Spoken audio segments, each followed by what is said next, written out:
একটু ভাবেন, ইহুদিরা তারা মোজকে বড় রাখে, দাড়িকে খাটো করে, শিখরা তারা পাগড়ি পরে, পাগড়ি, কিন্তু পাগড়ির নিচে টুপি রাখে না।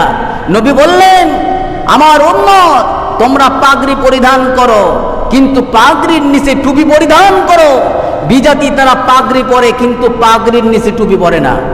বর্তমান সমাজে কিছু দেখা যায়, তরিক, ভণ্ড তরিক ভক্ত, তারা পাগড়ি পরে, পাগড়ির নিচে টুপি দেখা যায় না।